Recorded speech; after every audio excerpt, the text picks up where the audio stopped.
What's up, everybody? This is A7X Fan Ben. Welcome back to the Pirates CSG podcast. This is the next part of the interview with the amazing game designer Mike Mulvihill, and you can find all the resources and whatnot that we talked about in the description below. And please consider also checking out the eBay affiliate link in the description to help support my content and everything I do to try to keep this game alive. Thanks for listening, and let's get to the episode.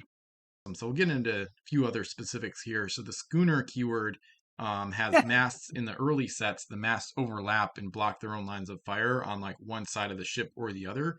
So that was intentional, I'm assuming, because then you could potentially use the Schooner keyword to rotate on the stern for different angles.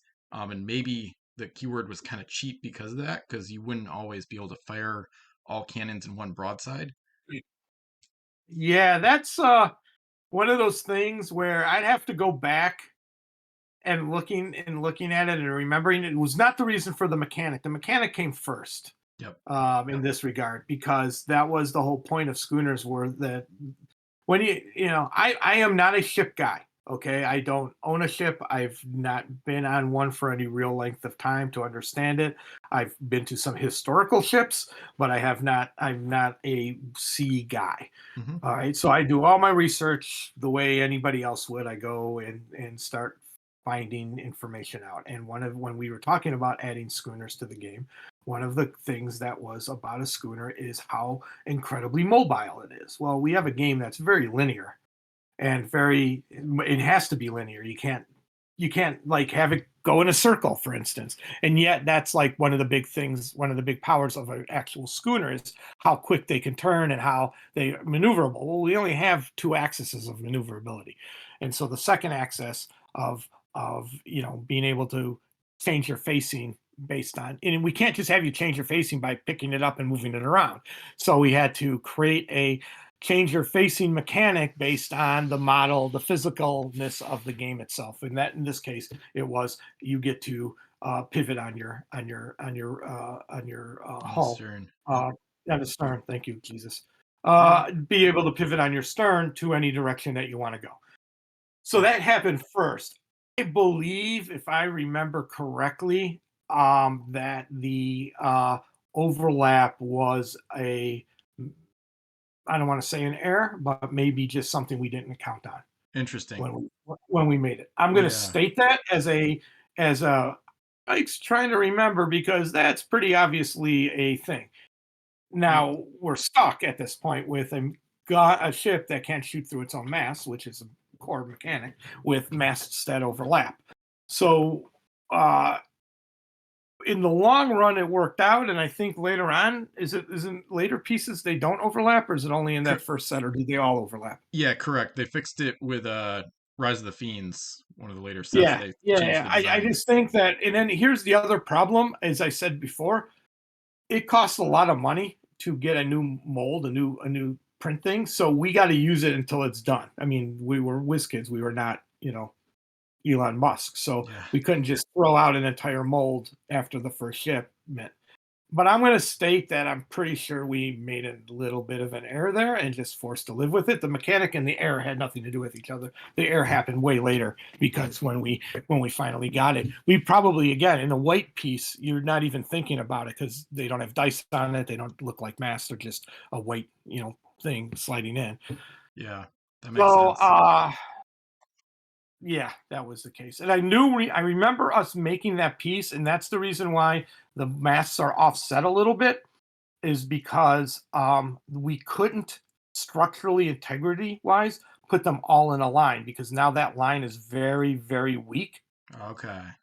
So we had to offset them, a little bit so that they would be offset, so that that plastic centerpiece would not just collapse after you put the first one in or, on second gameplay because it's so weak. So we had to offset those slots. And I just think that when we did not check to make sure that they were not overlapping each other at that point.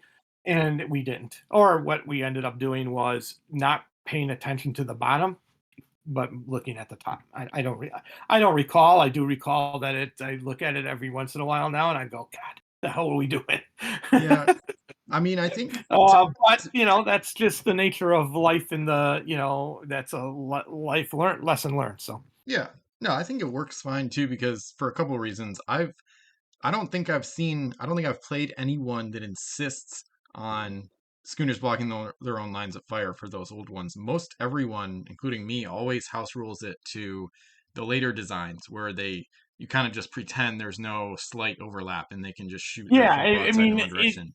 So 100%. I don't think I would again come to your house and say you're playing it wrong. I think that that's the feeling of the game feels like they should be um that's an ability that you should be able to fire from them. I mean, because in reality, that it doesn't make sense that that tiny little overlap negates everything. yeah, That was really set for firing from your third mast straight through the front two to get to a ship on the other side of you. That's where that came from. yeah. And I think even the earlier schooners maybe even look a tiny bit better. The overlap kind of creates kind of a cool aesthetic, actually. It's pretty fun. So that question and the next one are from my friend Luke Menzie. And this next one, I don't know if you saw the video of where with a schooner, you can basically move like 180 with the second to last move segment and then use the schooner keyword to stern turn and basically get more than that final move segment or second to last move segment I should say because the stern turn is technically a move segment but that final usually it's an S because most ships carry a helmsman.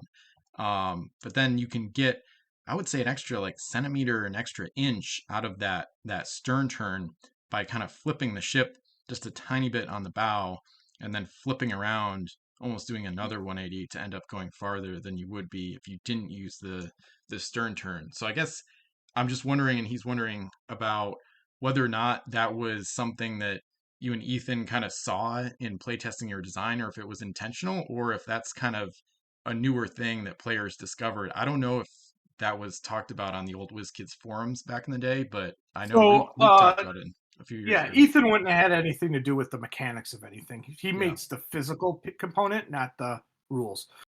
I think um, I saw that video that you sent me. There's nothing in that video that I did not intend. Like the whole point of the schooners, like I said, was super tight maneuverability. And that was one of the things I think if you read up on schooners is like they can get out of dock spaces really easy. Hmm. That was their big um, I don't know what you want to call it, claim to seafaring fame was how quickly they can spin and turn. So I don't know that. My question, which I didn't see there, but you just said, is I don't think you get to do the. I thought you only got to do the stern turn at the end of movement, Absolutely. not like in between two movement types. No, that's exactly what he's doing. So like you basically move the final segment, but instead of going forward, you essentially go almost backwards 180, and then the schooner stern turn is the final segment, and you use that to flip around. And then due to the length of the ship's hull, especially on the four-masted schooners, because they're longer than the smaller ones, due to the length of the hull, you can actually get a more movement out of it, like more Yeah, distance. yeah, that was fully known, and we did not see it as anything in the big picture that was going to break that. So, Yeah. Okay. yeah, Cool. no, I thought somewhere in there either what you said that was like, oh, you get to do something, do the stern turn, and then keep moving, and I don't believe that that's No. the case. Yeah, no, Okay, stern turn is still at the end, so yeah. yeah, okay, yeah, I know that you can have eked out a little bit extra movement on that, and in I actually felt that the times that it seemed to where it seems to be the most beneficial to you as a player is the undocking maneuver. When I Hmm. liked him doing that, just moving a little bit and then flipping on your turn, so you're already fully turned around, and maybe gained like you said, a fraction. I don't think you can move a full inch, but I think you get a fraction of something. That Hmm. was no problem because in a lot of normal games that's almost a lost turn, so that's a little benefit to investing in a schooner. But I actually liked it better when he did the thing where he moved and then stern turn so that he can have a better shot on an enemy. And that was the real point of it was Okay. to be able to Yeah. maneuver in traffic. And I Yeah. like that. So that yeah, nothing wasn't known.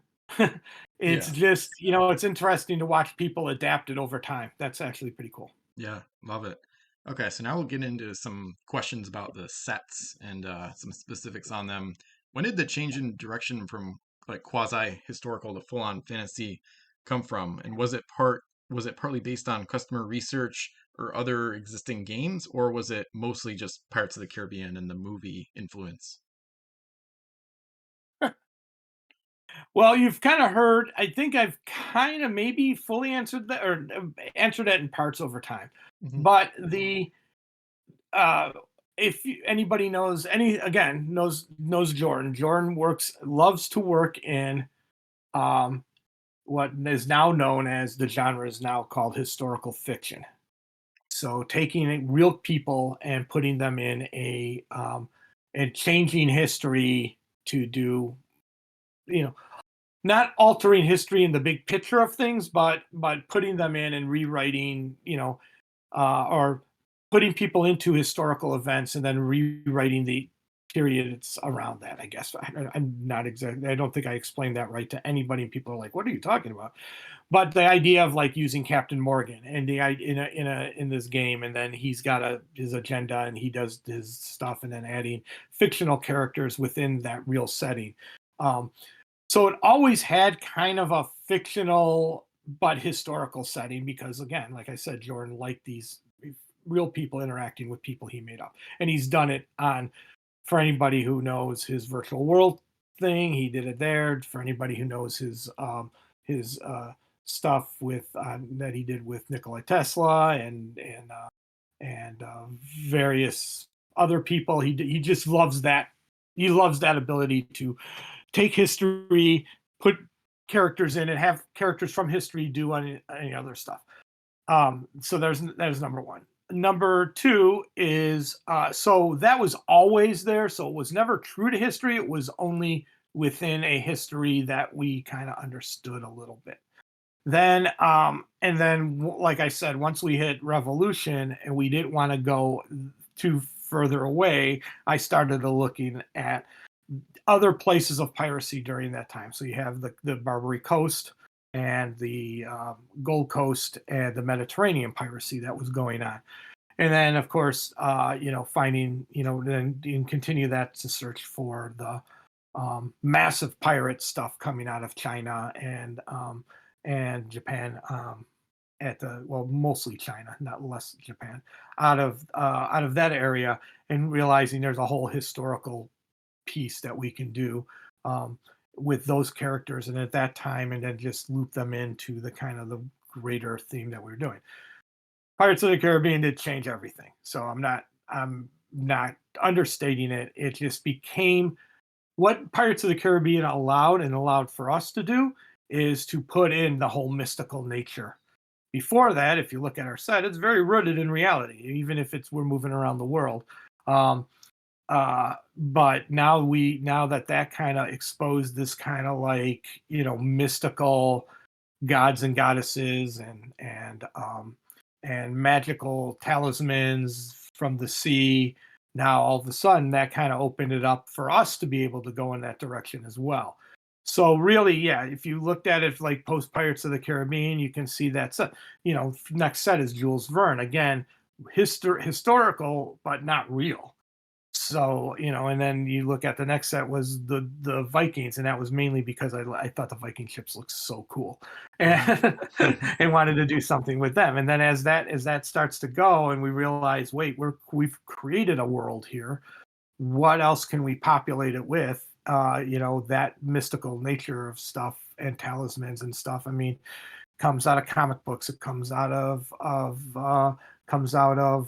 Pulp Fiction type stories, not the movie, but like just the kind of fictional talisman, artifact, realms, gods and goddesses, that whole mystical thing that was very huge during that period, that time as well. So nothing was like this big like turn the car around, we're out of control. It was much more of like this is the direction.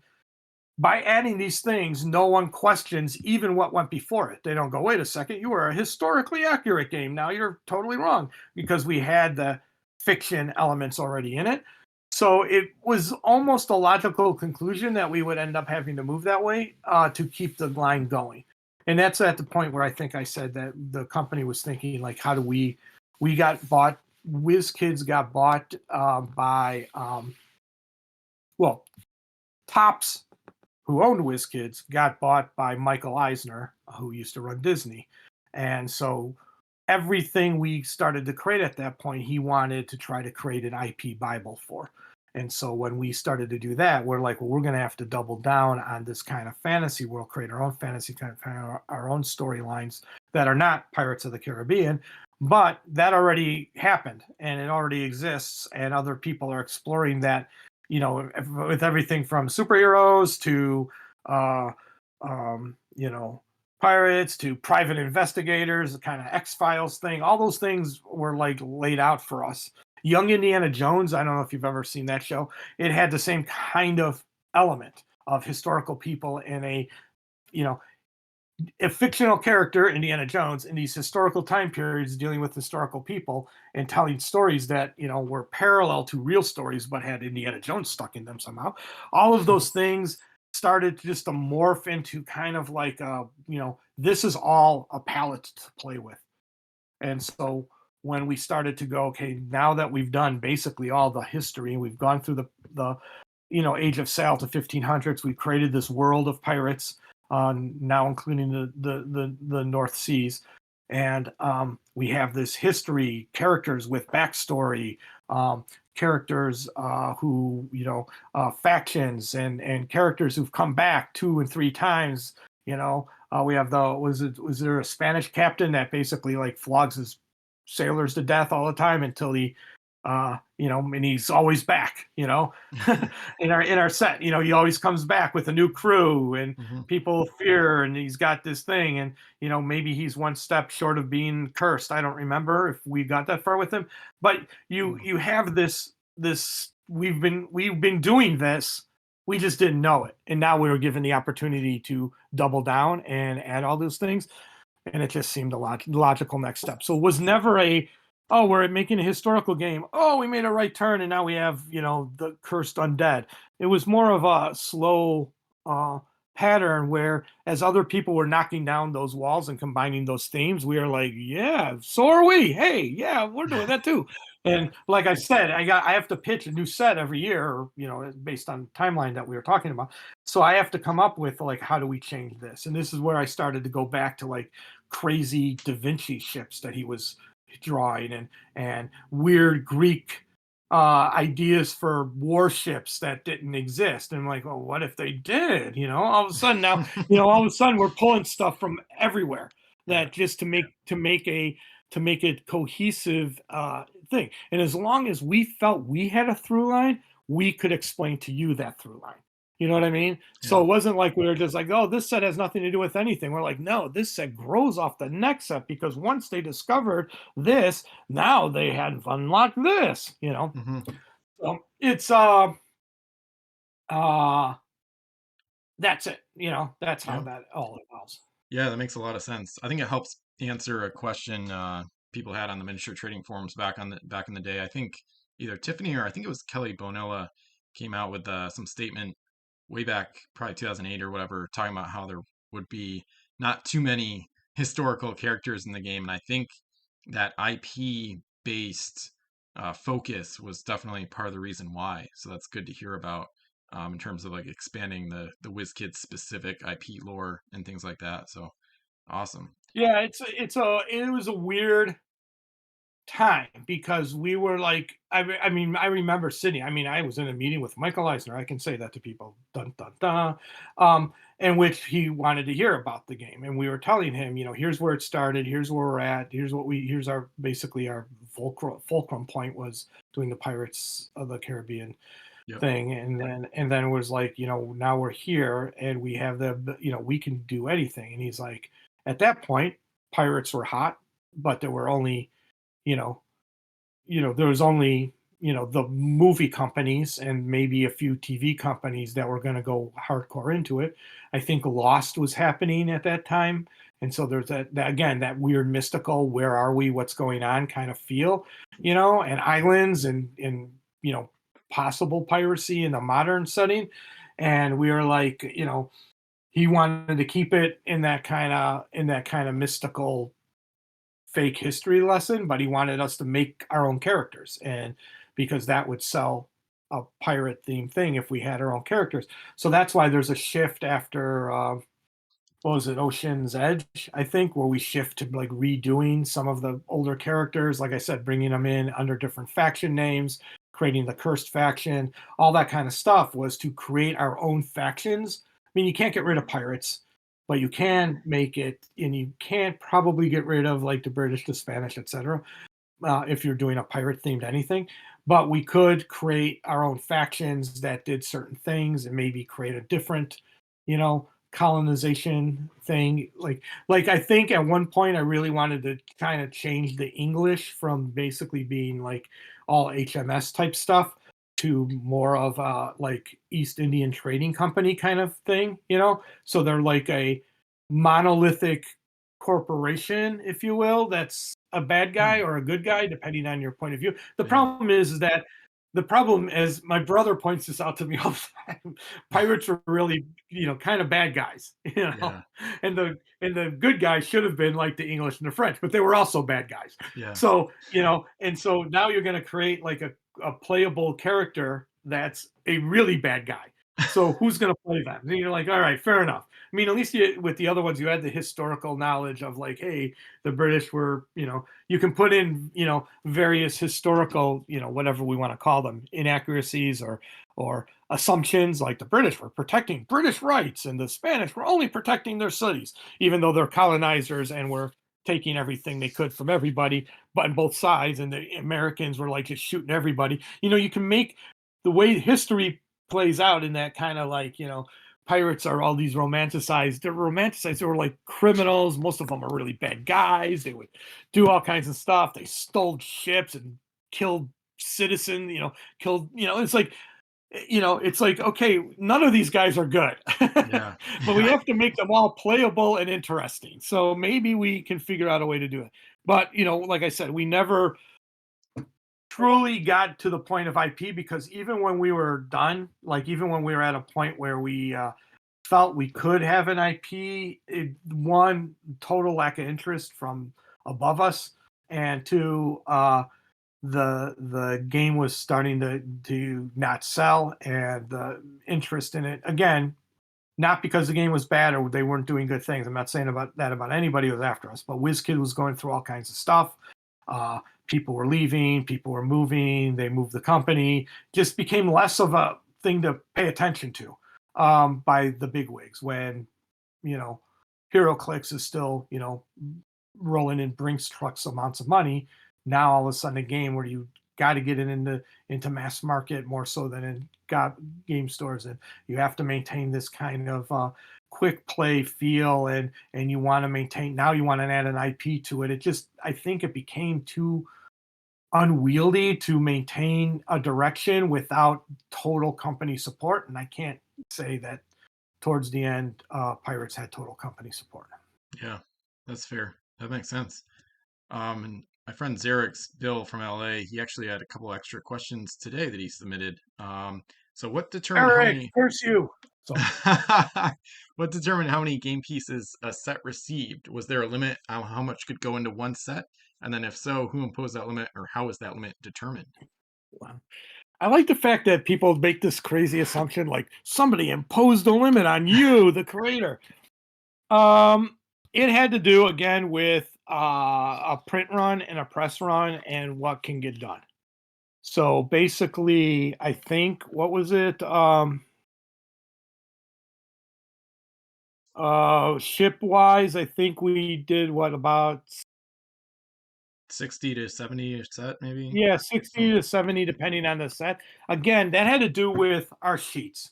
This was not card sheet like you can do like a card game. That's everybody used to say it needed to be, what is it, 664, 66, 72 maybe cards. And that's why when you got a deck of regular playing cards at the store, you would always have a joker in it. There would be like a promo card. There would be a couple of other like how to play pinochle cards, that kind of stuff, yeah. because that was a singular press sheet. No one can change it. That's what a press sheet was. So when Yep. initial card games came out, they all used that standard press sheet. Modern technology doesn't have that. The weird thing about this was we had to create a matrix, if you will, that fitted the die cuts, which were 6. If I remember correctly, every die cut was a 6, and that way you can do a 3 ship card. And this is why everything is in these models, by the way. So a die cut, if you think about it, is 6 by 2, or no, excuse me, 3 by 2. So Okay. 6 total slots. Mm-hmm. So it would be 3 across the top for the three master, and then you would do like you could get you always had to have a treasure card in it and a crew card, so that's 2 cards. Yep. Which is why if you got a 3 master in a pack, you always got a 1 Yeah. master, Or a single card. one card ship. Yeah, Yep. one card ship.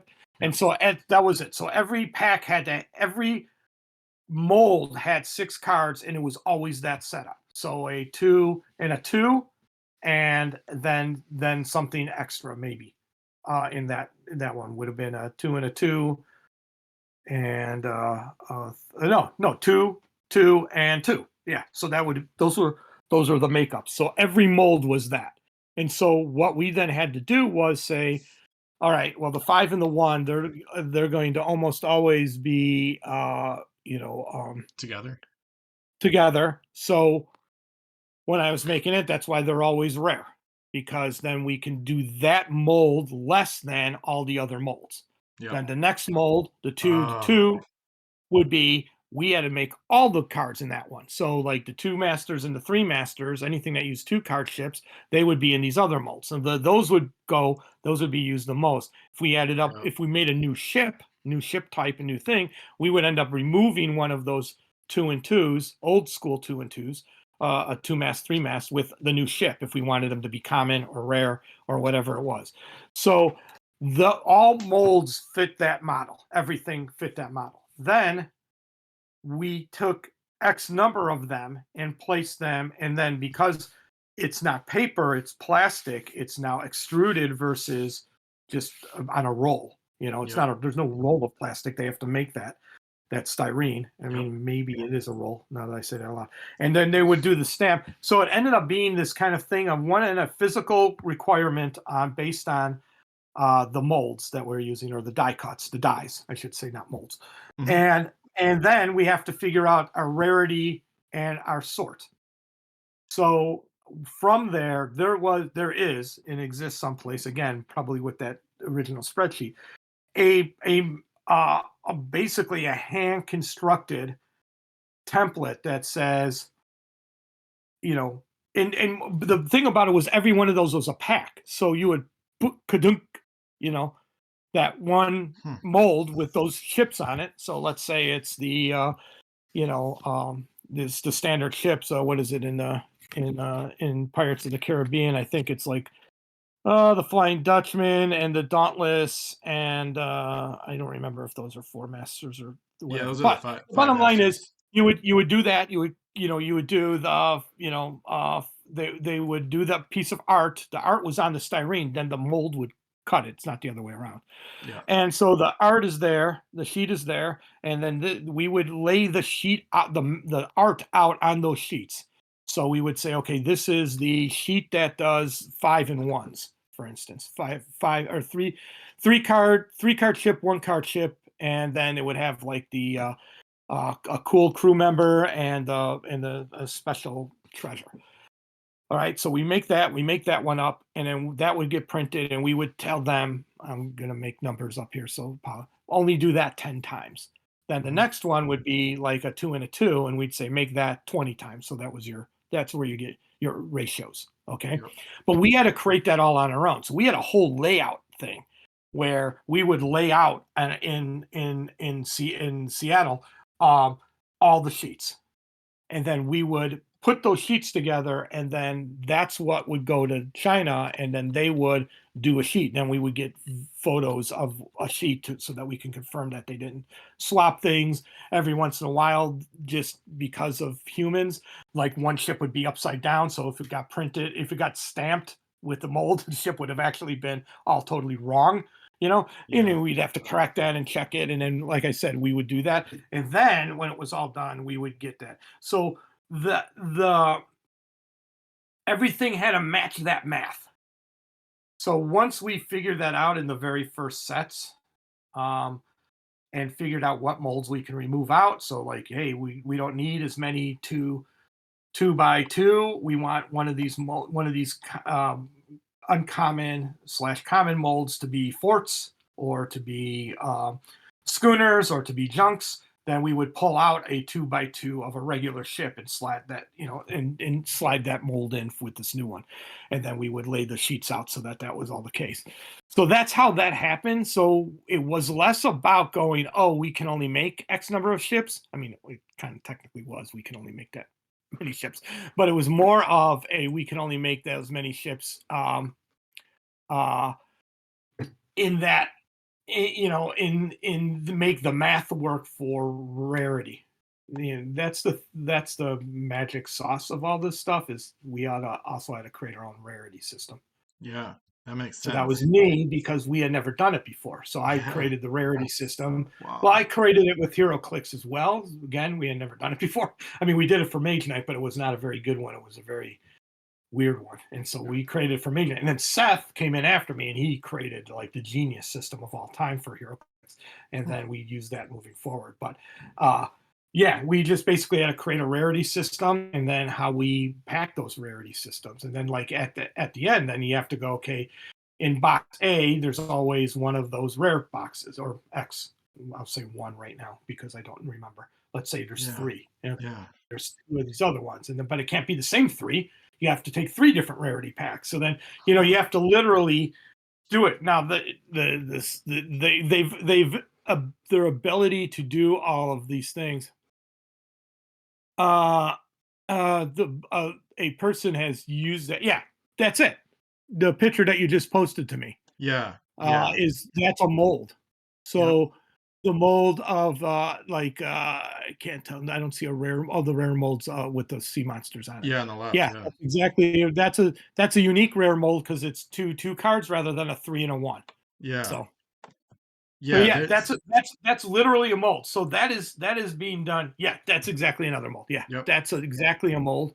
It is literally 2 by 3.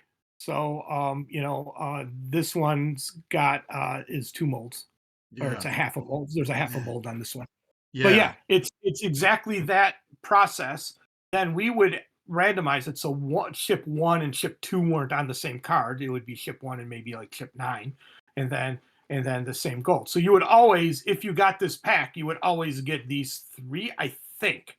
All right, now here's where it gets weird because stuff is different. It may have been that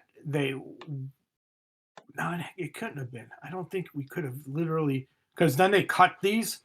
Obviously, they cut the cards, but I don't Yeah. think they cut. I think they cut and slid them into a pack. So if you got this pack, it was always the same pack of 3. Huh. But I may be wrong on that. We I. may have insisted one further, and that they separated things out, so it was not always the same pack. I think. So Yeah. I think there was more randomness than that in the yeah, collation. so if that was the case, then what would have happened is we would have. Oh, you're right. That is the case, actually. But what it meant was that when they were printing, let's say this blue sheet on the left, which was all rares, they knew that the so you get the mold, which is those 3, and they're just repeating it over and over again, Yeah. right? They would know that every counting from uh they would know. That's weird. Why did they separate them like that? It's a really early one. That's probably why. Yes. um Davy Jones well, curse. most likely the one would have been on the sheet with the character and the treasure and the 3, because then they would have been able to take the 3 and slide them in together, and then these would have all been dropped separately into a one ship, a treasure and a character slot. Interesting. Yeah. Yeah. This is fascinating. I mean, I'm really. it was, dude. It is like space age engineering to get any of this to work. This is really weird. I think we changed that later on. In fact, I think if you go back up to the Oh no, because we never changed the molds, so they would have always stayed the same. Hmm. Interesting. Except So some they would have sets, yeah, known it's somehow at the factory they would have cut this and then figured that the one ship and the three ship were in the wrong piece yeah. I feel and, like they and, had and to. added them together.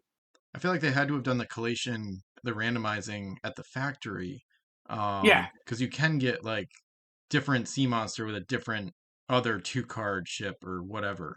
And then there's yeah, even some packs where yeah, you yeah. have like You're right. This is printing. I'm wrong on that front. Yeah, collation would have happened separately. I thought that they collated separately, but yeah, that's how production worked. And then at that point, then it's math. Like we have to make sure we have the right number of exactly. cards. Yeah. We can't do like 100 and let's say I don't know 161 because then it's like we have one left over because 160 is the perfect math. So we Yeah, couldn't do that. So we had to make sure our math met our production, how exactly. many we're going to get of each one and all that kind of stuff. Do you have Yeah. these sheets? Are these sheets or did you get these somewhere? No, I wish they were mine. A couple of these are from one of Matt L. He's one of the like super collectors of the community. He actually has more stuff than I do. He's got a ton of stuff. And the last one I sent you with Revolution and Barbary Coast. I don't have a record of who that's from, but yeah, there's a very small handful of collectors in the community that have these uncut sheets, and I try to whenever I find pictures of like really rare stuff like this, I try to like download and save the pictures right away. Yeah, no, Um, that's cool. But yeah, yeah, that's a mold. So the 2x3 is I keep saying mold. That's a die cut. die, yeah, And then they would take these out and then they would know that in this die cut it's the single ships and a 3 card ship and then the one, the unique things and then they you were correct, they would then do the sorting after that. yeah. So It's what would so end up happening fascinating is the three ship and a one ship would go into a in one pack. Yep. into a single pack, but it doesn't necessarily mean it was whatever was in the same die cut. Yeah. Yes, you are. Yeah, I'm sorry Um, that I misspoke earlier about No, that. no, it's totally fine. I mean, this is just like such a fascinating rabbit hole to go down. Partly because I guess my next question would be the rarities. I assume the five masters were kind of like the start of the rares, or like from the first set they would be rare, and then because of how the cards worked, like six styrene cards in a pack, that's kind of maybe why the one masters ended up as rares, like as a follow on from the five Yeah, masters. I mean, there's yes. So n- n- necessity is a driver, and what you Yeah, can do with it. Like I said, all the tools are on the table. You just have to figure out how to make them work. So yeah, yes, there's number one. Number one, playable out of a pack meant 2 ships. So if you had a 3 card ship, then you had to have a 1 card ship. Okay. The other thing too was is that one of the interesting things we found in the very very early stages of playtesting was if you had a ship versus a crew at approximately the same point value, people always took the ship. that And makes sense. so Yep. so what ended up happening was we were discovering that people will take lots of the tiny ships or more tiny ships than we thought. We thought that they were always going to be the whatever of the thing. If you had a player, let's say at your skill level or even mine back in the day, we would almost always go, no, I think a crew's more important in this spot, you Hmm. know? And yet newer players or other people would go, oh, I want another ship. I want this cool one, this whatever, tiny ship. It's so cute. I love it. It's great. And Hmm. so then it was like, oh, okay. Uh, Having them be rare is actually kind of a cool thing then. Yep. Everybody's going to ooh and ah over the big ass ship. Don't get me wrong. I'm Yeah. totally, on that front. But from a gameplay standpoint, also making the one mass ship rare gives it kind of a little cachet of like, whoa, I can get a ship in for, 4 points, or, whatever. And that's kind of a cool thing from an army building standpoint, which was serendipitous. I mean, we didn't plan on it. We had to plan on it being rare because we needed, 2 ships in a pack. So Yeah. Yeah. as I said, number one mandate, playable out of a pack. So Yep. Yeah. This is even just getting back to Xerx's original question too. It's really fascinating to me to think about how this is almost like almost like a choreographed dance that has to happen between you as the designer and then basically estimating sales numbers and going off previous sets and thinking, what if we sell, I mean, I'm just making up numbers, but like, what if we sell 250,000 packs of Revolution? That's going to be 500,000 ships. And like, how much variety do we really want in a set so that we'd have, if you had, you know, 200 ships in the set, then people would have so much variety that they would never like see the same thing twice, or it might be harder to strategize. But then maybe there's like a sweet spot where if you have 36 packs in a box and that's 72 ships, maybe you'll get a few duplicates, but then you'll at least be able to recognize like, oh, that's Enterprise, or oh, I got the Soleil Royale as well, just like my friend. Right. Like you hear about it from someone else. So then you would have to work with, theoretically at least, you have to work with like the sales team and marketing and like base it off prior numbers and go to like the manufacturer and be like, okay, we have 60 ships, so each one we might have 100,000 of each ship or something, or Well, yeah, 50,000 of them. that's very funny, because what you just described is a I'm going to state this because not to become a cranky old man, but I'm going to state it as the reality of the 20th century or the 21st century, whatever it is. That's a very 2023 thing you just said, because it's not how we thought about it in 2006 or whatever. Yeah. And that's because while we know that there was a secondary market, there were entire magazines that the back half of it was like every Magic card printed and its value, and whether the value went up or went down and all that kind of stuff. But the secondary market that we know that came out much higher and much more aggressive, let's say post eBay, definitely post eBay, but even now, post grading and all that kind of stuff, that's a very different market than when this game and Magic and a bunch of card games were launched in. Definitely. The mindset that we had when we created this includes HeroClix at the time, this includes Mage Knight, BattleTech, Pirates, NASCAR, didn't matter, was what do I need to buy to complete, not a complete set of one of every card, okay, but one of every slot of card. Okay, so now we get rid of the commons because you're going to have a million of those. We get rid of the uncommons because you're going to have a million of those. So we start talking about the rares or the LEs, whatever that comes out to be. So our take was, in a booster pack of X packs, 48 packs, let's just say, how many rares do I get in that pack? And let's say, be super generous, Mike, and say, let's say you get 10. Our takeaway was you got 10 rares. Now, let's say worst case scenario, you got 10 of the exact same rares. Okay. The bottom line was, what you did was you found somebody else who also has duplicate rares, because they just got 10 of them, and the odds of them getting 10 unique rares is pretty astronomical. It's a possibility, but it may not be. And what was the number one thing in all of our thinking back then was, I traded my rare X for your rare Y. Nice. So I got 10 rares. I may not want or need or whatever those 10 rares, but I'm going to keep 9 of them, or I'm going to keep one of them, and I'm going to trade the other 9 to get the rares I'm missing. That concept, and it may have been at your local gaming store. The guy had the rares, and maybe there was an uptick in price, but a lot of times back then it was a straight up trade. I have a rare, I have a rare, Flying Dutchman, and you have a rare, whatever, I don't know, Constitution, Constitution or something like that, or Black Pearl or whatever it was. Yeah. And we'll make the swap. Maybe you don't trade a 3 master or a 5 master for a 1 master. Maybe you have to make that swap 1-to-1. Maybe you never trade the treasure, or you only trade treasure for treasure. I don't know. Character for character. It really didn't matter. But it was a trade mindset, not a secondary mindset, almost stock market that it is today. So we didn't look at it and say, well, we'll have 20,000 ships in the marketplace, because the marketplace was really what Ben wants and has. We had no say. You could have bought one pack, or you could have gone in the store and bought 5 packs and then figured out to make an army. Maybe you bought a couple more so that you have a pirate army and a American army and or navy, and you were done, you know.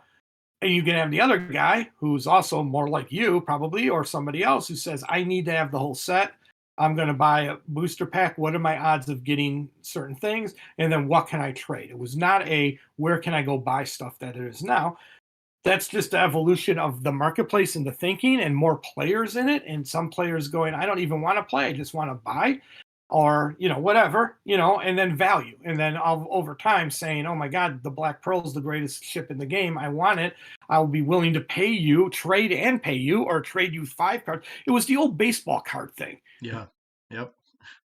Fascinating. You very rarely heard anybody going, you heard the one guy bought the mantle from that one guy for $1 million, and you're like, who the hell does that? Mainly it was you and your buddies going, I'll trade you this guy. I got 2 of these guys from this team that I don't like, and I'll trade you 2 of, one of those guys from the team I love. That was really the mindset. I'm going to tell you, and honest, people are not going to believe it because it's true, but it was basically the mindset going all the way up until like basically eBay. Yeah. And in the secondary markets and stuff. And so we didn't look at it as total number of cards in the market, total number of ships. The more ships, the better, the way we felt, because that meant more players. Yeah. We didn't think one guy had 1,000 ships. That was not how we thought about it. We thought about it like, hey, the more packs we put out, the more potential players we have to play the packs that are out.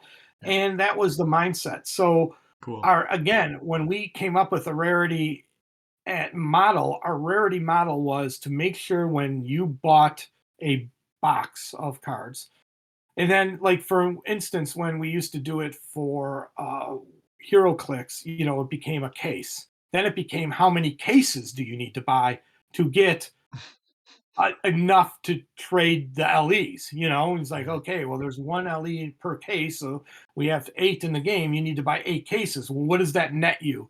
Well, now you're not running into people who are willing to trade anymore because everybody else is buying 8 cases or 4 cases, And so, you know what I mean? And it's like all of a sudden they're like, I got to get rid of these. And then all of a sudden a new market is born.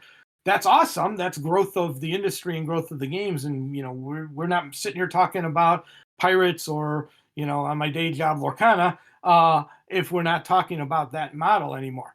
But back when we created it, that was so not what we were thinking. We were thinking, how do we make sure that we tell you how many LEs or how many rares do we have in the game? How hard is it to collect them?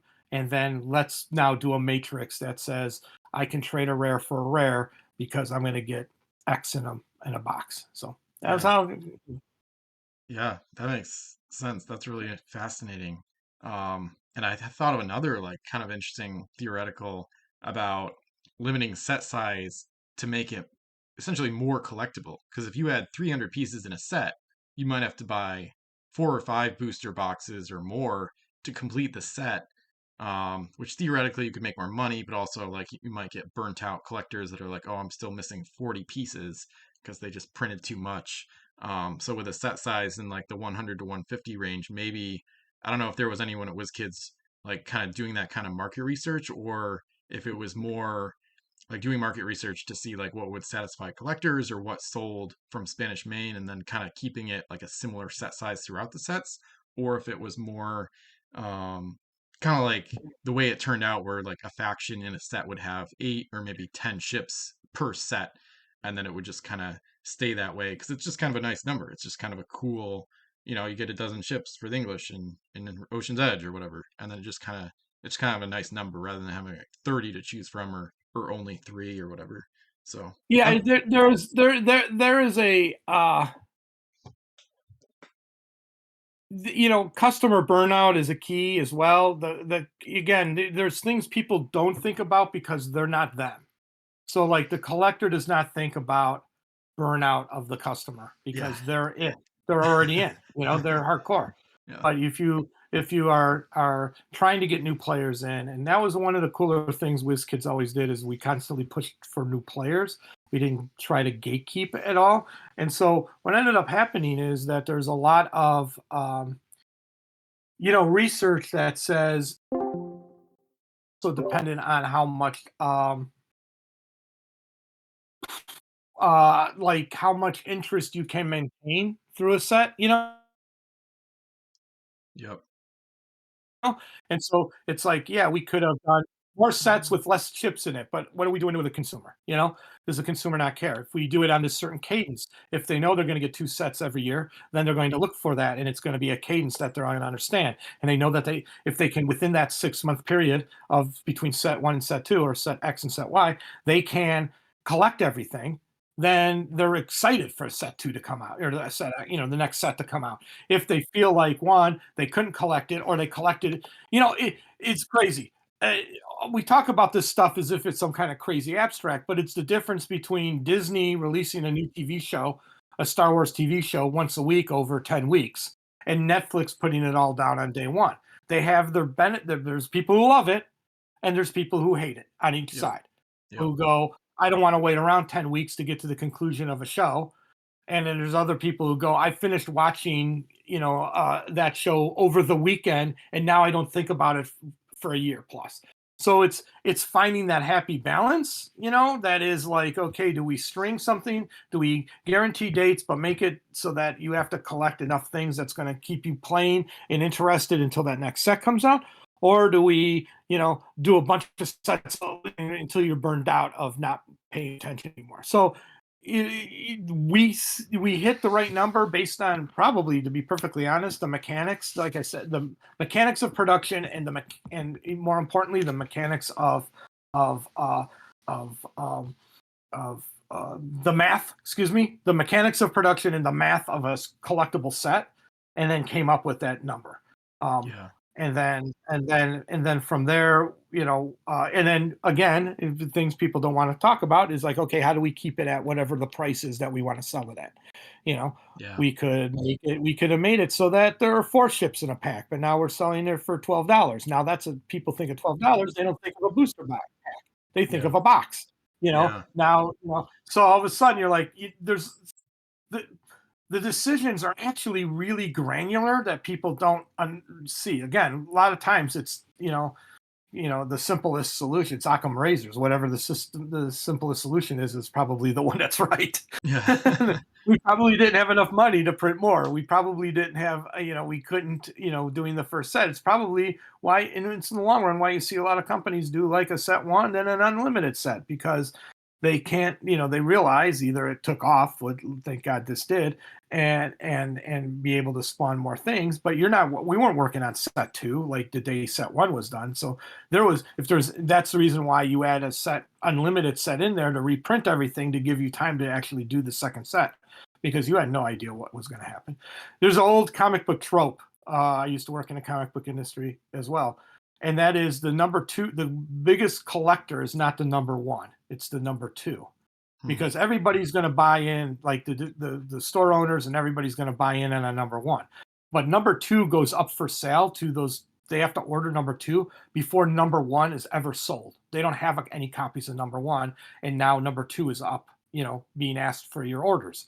And they will always order way less number two than number one, because they're trying to get everybody to come in, because it's a brand new number one with a fancy design artist and a new look and feel and blah, blah, blah. Spider-Man number one, it's going to be huge. We're going to do 17 different covers. Everybody's going to stand in line to get it. Spider-Man number two, they have no idea. And so the real collectible value for a comic book is never number one. It's always number two, because it's printed in way less things. There's never as many people. It's almost always a continuation story. So you need number two to finish the story from number one. It's just very funny. And that's the kind of the thing of why you see card game companies or collectible companies do an unlimited after their first thing, because they have like no idea. They have no idea. Yeah. No one has any idea. They put it out. If it sells like crazy, all of a sudden there's an unlimited, or a reprint or something like that. That gives them time to work on set two, because they didn't. They were working on set two, but not at the same, heightened anticipation they were working on set one. And all of a sudden it's just like set one sells out right away. They're like, holy, we gotta get on set two time. So it's the reality of the situation. It is all guesswork. You can say, you can try to do it from the top down, saying, okay, what's the maximum number of cards we want out in play? But most companies, in fact, almost everybody says, how do we explain to everybody how to collect this thing? especially this game, which was brand new. You need 3 cards for one thing, 2 cards for another. Then you're snapping things out. People are like, I want to snap one out and build it, and I want to keep one in mint condition still in Yeah. the thing. Okay, so now that everybody wants 2 of them, so we have to print double the amount. So it was, you know what I mean? It became, and we didn't limit it, so you could play 3 of the same ships. So now all of a sudden there's a ship that somebody really likes, and they want more of one of them. All of a sudden, so you can't look at it from the top down. You have to look at it and it's like, okay, what's in a box? What's in a Yeah. pack, as I told you, was the number one thing. But then you have to explore what's in a box, what's in a case of boxes, what's in a, and then try to make sure all that works across the board, and then print as many as you can to hopefully meet demand. Yeah. Yeah, man, this is the best rabbit hole. But yeah, it's funny because I was just reminded about when you said it's all about the what's in one pack, and I gave when you went to dinner with Jason and Seth during that game, somebody from Vancouver, Canada, came in and was asking about the game, so I gave him like a free pack, and then I just got an email I think today from him because he found I gave him like my card or whatever, so he found my site, and now he's emailing me about getting more stuff. So I'm gonna send him like some free ships and stuff like that. So and it just catches on like wildfire. He said he's got Dude, like it, 5 people he's trying to teach. There might be like a 7-player group starting in Canada now. So yeah, I think you asked me a question or on a list, and then maybe we haven't got to it or whatever. But it was a question about me play. Like, when was the last time I played a game? The weird thing about it is that last time I played a full-on game, like beginning to end, like we played the other night, was I couldn't even tell you. I couldn't remember.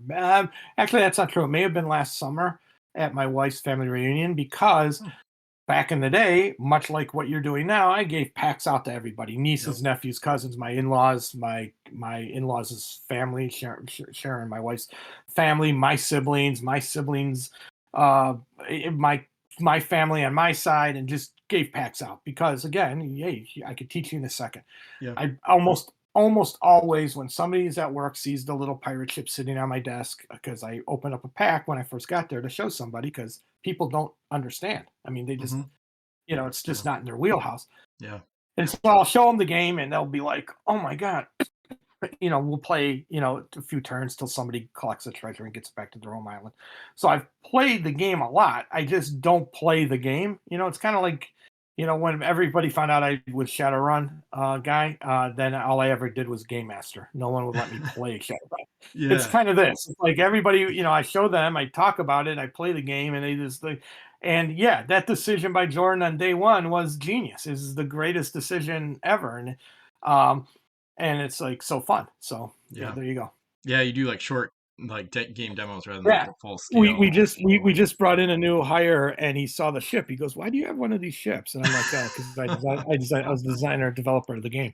And Yeah. he's like, "Are you kidding me?" He goes, "We're," because he's moving up to Seattle from San Diego. He's like, "Yeah, we were cleaning. Nice. I was cleaning out my stuff, and I had the packs, or I had a bin of empty packs. And my son opened them all up, punched out all the things, but he doesn't know how to make the ships, so they're just pieces of styrene all over my house when he flew back down from being up here, because his wife was packing things, and he's like, yeah, and I'm like, oh my god, that's like the ultimate puzzle to me. I would sit there all night until I figured out every ship and which one they all work with, and do Yeah. the whole thing, and make sure that I had the card and it Yeah. had the name on the ship on it, and then make sure that the cannons were right. I go, that is, he's like, yeah, I'm just gonna put them all in a box. I'll bring it to you if they. I'm like, dude, that would be the most awesome thing. Yeah. But yeah, and I and Seth, that night that we were with you, he's like, oh yeah, he sent me a photo like the next morning. He goes, yeah, guess what I got while we were talking last night? I'm like, what's that? He goes, my nephew. We were just there. Uh, and my sister, brother, whatever his nephew's parent is, uh, found a box to explain what Uncle Seth had done, and had like some HeroClix figures still in their boosters, and it had the ships, and that was all he wanted to talk about. And Yep. Uncle Seth, show me how to play the ship game. Show me how to play the ship Nice. game. And I said, yeah. Love it. Yeah, I don't know if that kid was too young, but I mean, at least each pack had the assembly instructions in it too. I don't know if they didn't see it or maybe they I threw don't it know. out. He did. That's what he told me. It could be an apocryphal story. He could Yeah, have only opened one or two, but yeah. He said, "Yeah, they were all over the kitchen table. He didn't put them up there." Nice. I'll send you, getting back to that question, I'll send you something you might recognize from way back in 2004 when Mike Selinker was on the podcast a few years ago. He talked about press sheets 24 feet long, but he talked about the rarity ratio where he thought, from his memory, for every 16 cards or game pieces, 8 would be common, 5 would be uncommon, and then 3 would be rare. Um, so that kind of, and I think we've done a pack opening project. I'm not like really that involved in it, but a few folks in the community who are like really interested in the math and the probabilities have run the numbers, and I think they came out like really similar to this, where it's about 50% It could common. be. I So don't. I will frankly tell you there's a uh it's gonna make me sound stupid, and that's fine, I guess, because I am. I don't care. yeah, What I mean, I care for the math. I don't care about the press sheet or how it was done. The math may be right, 853. I don't remember because that's not how we.